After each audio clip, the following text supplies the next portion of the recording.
নমস্কার, আমি মিলন স্যার, পাল একাডেমি সেন্টারে তোমাদের সকলকে জানাই স্বাগত। আমি আজকে তোমাদের কাছে চলে এসেছি নাম্বার সিরিজের রিজনিং এর পার্ট 2 নিয়ে। আজকের এই ক্লাসটিতে নাম্বার সিরিজের রিজনিং এর পার্ট 2 নিয়ে আমি আলোচনা করব। এর আগে তোমাদের এই নাম্বার সিরিজের রিজনিং এর পার্ট 1 এর ক্লাস আমি একটি আপলোড করে রেখেছি। যারা এখনো পর্যন্ত দেখোনি তারা দয়া করে পার্ট 1 এর ক্লাসটা একটু দেখবা, কারণ যতগুলো কোশ্চেন আমি আলোচনা করেছি প্রত্যেকটি কোশ্চেন কোনো না কোনো এক্সামে অলরেডি এসেছে। এই জন্যই তোমাদের বলছি কোশ্চেনগুলো একটু রিভাইজে থাকো, কন্টিনিউ টাচে থাকো, তোমরা প্র্যাকটিস করতে থাকো। আর আজকের এই ক্লাসটি শুরু করার পূর্বে তোমাদের কাছে আমার ছোট্ট একটা রিকোয়েস্ট, যারা আমার চ্যানেলে নতুন এখনো পর্যন্ত চ্যানেলটিকে সাবস্ক্রাইব করনি তারা অবশ্যই চ্যানেলটিকে সাবস্ক্রাইব করে পাশে থাকো, এবং যারা আমার ফেসবুক প্রোফাইল থেকে ক্লাসগুলি দেখছো তারা অবশ্যই, যারা এখনো পর্যন্ত আমার ফেসবুক প্রোফাইলকে ফলো করেনি তারা একটু ফলো করে রাখবে। আর সর্বশেষে যদি ক্লাসটি ভালো লেগে থাকে তাহলে অবশ্যই একটা লাইক এবং সুন্দরভাবে একটা কমেন্ট করতে কেউ ভুলবে না। তাহলে চলো আর সময় নষ্ট করব না, আমরা চলে আসি এবার প্রথম কোশ্চেন। দেখো প্রথম কোশ্চেনটি একটু বোঝো যে কি বলেছে। প্রথম কোশ্চেনটি যদি একটু খেয়াল করো তাহলে দেখবা যে 1,1, তারপরে 4,8, 9,27, 16, এইভাবে 1, 1, 4, 8, 9, 27, 16 ডট ডট দিয়ে কত হবে পরবর্তী পদটি আমাদের বের করতে হবে। তার মানে এখানে লুপ্ত পদটা আমাদের বের করতে হবে, তাই তো? তার মানে এখানে কোন লজিক খাটানো যেতে পারে এখানে একটু বুঝতে হবে। দেখো 1 থেকে 1, আবার 1 থেকে 4, তারপরে 8, 9, 27, 16 কিভাবে আসবে? এখানে লজিকটা একটু খেয়াল করো যে কিভাবে অ্যাকচুয়ালি এই রিজনিংটা করা হয়েছে। আমরা যদি প্রথমে 1 এর স্কয়ার করি, 1 এর যদি স্কয়ার করি, দেখো 1 এর যদি স্কয়ার করি তার মানে কিন্তু আমরা 1 পাবো, তাই না? একটু অন্য কালার দিয়ে করি তাহলে তোমাদের বুঝতে সুবিধা হবে। 1 এর যদি স্কয়ার করি 1 পাবো। এবার এটা যদি 1 এর কিউব করি সেক্ষেত্রে আমরা 1 পাবো। তার মানে কি করলাম? প্রথমে আমরা স্কয়ার করেছি, তারপরে আমরা কিউব করেছি, তাই না? তাহলে 4 মানে কি? অবশ্যই 2, 2 এর স্কয়ার করতে হবে, তাহলে আমরা 4 পাবো। এবার 8 মানে কি? অবশ্যই 2 এর কিউব করতে হবে, তবে আমরা 8 পাবো। তার মানে সিরিজটি দেখো কিভাবে এসেছে। 1 থেকে শুরু হয়েছে 1, তারপরে আসবে 2, তারপরে আসবে 3, তারপরে আসবে 4, এইভাবে কিন্তু এগোচ্ছে। এখন এখানে করা আছে প্রথমে যে সংখ্যাটি আছে 1 আছে, 1 এর স্কয়ার, তারপরে 1 এর কিউব। এবার তারপরে আসবে 2, তার মানে 2 এর স্কয়ার নিব, 2 এর কিউব নিব। তারপরেরটা যদি খেয়াল করো তাহলে দেখবে এটা তার মানে 3 হবে। তাহলে 3 থাকলে প্রথমে স্কয়ার হবে, ওকে। তারপরে হলো 3 থাকতে হবে, 3 এর কিউব করতে হবে, তাহলে 3 এর কিউব করলে 27। এবার 3 এর পর কত আসবে? 4, তার মানে এটা 4 এর প্রথমে স্কয়ার করতে হবে, তাহলে 4 এর স্কয়ার 16 অলরেডি দেওয়া আছে। তার মানে আমাদের এখানে যে লুপ্ত পদ, এই পদটা এখন কত হবে? সেটা হচ্ছে 4 এর কিউব করতে হবে। তাহলে 4 এর কিউব যদি আমরা করি, 4 এর কিউব ইকুয়াল টু 64, 4 4 16, 4 16 64, তাহলে 64 হচ্ছে আমাদের কারেক্ট অ্যান্সার। তাহলে এখানে অপশন নাম্বার 2 হচ্ছে আমাদের কারেক্ট অ্যান্সার, ওকে। দেখো এই কোশ্চেনগুলো কিন্তু গ্রুপ ডি 2012-তে প্রত্যেকটি কোশ্চেন 2012-তে এসেছে রেলের গ্রুপ ডিতে, ওকে। 1 নম্বরে কোনো সমস্যা নেই। এবার পরের কোশ্চেনটি আমরা দেখে নিই। যে পরের কোশ্চেন দেখো একটু খেয়াল করো কি দেওয়া আছে। 22, 21, 23, 22, 24, 23, লাস্টে জিজ্ঞাসা চিহ্ন। লুপ্ত পদটি আমাদের বের করতে হবে।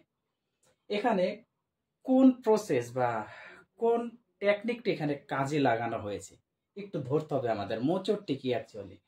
দেখো যদি খেয়াল করা যায় যে আমরা 22, 21 এবং 23 এই তিনটে সংখ্যার মধ্যে যদি মিডলেরটা বাদ দেই, মিডলেরটা বাদ দিয়ে যদি এই দুটো সংখ্যার আমরা একটু ডিফারেন্স করি, তখন দেখা যাবে এদের ডিফারেন্স হচ্ছে 1, তাই না? মিডলেরটা বাদ দিলে ডিফারেন্স 1, ওকে। তারপরের ক্ষেত্রে এটার ক্ষেত্রে যদি আমরা ডিফারেন্স করি তাহলে দেখা যাবে যে মিডলেরটা যদি বাদ দিই তাহলে এরও +1, ক্লিয়ার? এইবার যদি আমরা প্রথম সংখ্যাটা বাদ দিই, তার মানে কোনটা নিব আমরা? এই 21 আর 22, এই দুটোর ডিফারেন্স কিন্তু 1। দেখো একটু ভালোভাবে বুঝবে, প্রথমে কি করেছি, মিডিলের সংখ্যাটা বাদ দিয়ে দুটো ডিফারেন্স নিয়েছি। তাহলে আবার যখন এই দুটোর মধ্যে নিব তখন 22 অবশ্যই বাদ যাবে, ডিফারেন্স আমরা পেয়ে গেছি। এবার এই দুটোর ডিফারেন্স নিব, এই দুটোর ডিফারেন্স হলে এই মিডিলের সংখ্যাটা বাদ হবে, এই মিডিলের সংখ্যাটা বাদ। এখানে প্রথম 22 আর ধরতে হবে না, আমরা 21 আর 22-এর এবার ডিফারেন্স দেবো। তাহলে মিডিলে আছে 23, তাহলে মিডিলটা বাদ দিব। তার মানে এইবার এখান থেকে যদি এইটার ডিফারেন্স আমরা নিই, এইটা থেকে যদি এইটার ডিফারেন্স নিই, তাহলে দাঁড়াচ্ছে কিন্তু দেখো 22 আর 23-এর যে ডিফারেন্স সেটাও কিন্তু 1 দাঁড়াচ্ছে। ক্লিয়ার? এতটুকু ক্লিয়ার? উপরে দেখেছি নিচে দেখেছি আমরা ডিফারেন্স। ওকে, তার মানে এইখানে আমাদের এমন একটা সংখ্যা নিতে হবে এখন এই জায়গাতে 24 আর সেই সংখ্যার ডিফারেন্স আমাদের 1 আনতে হবে। তাহলে 24 আর সেই সংখ্যার ডিফারেন্স 1 আনতে হবে। তাহলে কত হতে পারে? 24 আর সেই ডিফারেন্স অপশনে দেখো 22, 24, 25, 26। 26 থেকে নিলে হবে না, আবার 24 থেকে 24 নিলে হবে না, 24 থেকে 22 নিলে হবে না। তাহলে অপশন পড়ে থাকলো আমাদের কিন্তু option number C. Option number C কিন্তু আমাদের পড়ে থাকলো। তার মানে এখানে 25 যদি নেই, 20 যদি 5 নেই, তখন কিন্তু আমাদের ডিফারেন্স দাঁড়াচ্ছে দেখো 25 থেকে 24 চলে গেলে 1। বোঝা গেছে? তাহলে এই হচ্ছে তোমাদের সেকেন্ড কোশ্চেনের সলিউশন। কোনো সমস্যা? আশা করি কোনো সমস্যা নেই। তারপরের কোশ্চেন দেখো কি বলেছে, 5,2, 4,8, 4,4, তারপর 4 ডট ডট, মানে পরের পদটি কত হবে সেটা আমাদের বের করতে হবে। এখন এই দুটোর মধ্যে যদি একটু খেয়াল করা যায় তাহলে দেখা যাবে যে এই দুটোর অ্যাকচুয়ালি ডিফারেন্স কত হচ্ছে। দেখো তো ডিফারেন্স 5 টাকা 20 পয়সা থেকে যদি 4 টাকা 80 পয়সা বাদ দিই, তাহলে কিন্তু 0.40 পয়সা থাকছে, তাই না? 5 টাকা 20 পয়সা থেকে 4 টাকা 80 পয়সা বাদ, তাহলে 80 এখানে 20 5 টাকা হয়ে গেল, আর এইদিকে আরো 20 আছে, তাহলে 0.40। আবার এই দুটোর মধ্যে যদি আমরা একটু ডিফারেন্স করি তাহলে কিন্তু দেখা যাবে 4 টাকা 80 পয়সা থেকে 4 টাকা 40 পয়সা, তার মানে এটাও কিন্তু 0.40 পয়সার ডিফারেন্স। আবার এই দুটোর মধ্যে যদি আমরা ডিফারেন্স করি তখন দেখা যাবে এটারও কিন্তু ডিফারেন্স 0.40। তার মানে 0.40 করে ডিফারেন্স আসতেছে আমাদের, তাই না? তার মানে পরবর্তী পদটিও আমাদের 0.40 রাখতে হবে। তাহলে 4 থেকে কত বাদ দিলে আমাদের 0.40 থাকে? অপশন 3 তো হবে না, 3.6, 3.5 আর 3.3 এটা হবে না, এটা হবে না। তার মানে 3.6, এখানে যদি 3.6 অর্থাৎ 3 টাকা 60 পয়সা যদি হয়, তাহলে 4 টাকা থেকে 3 টাকা 60 পয়সা খেয়ে থাকলে আমাদের 0.40 পয়সা থাকে।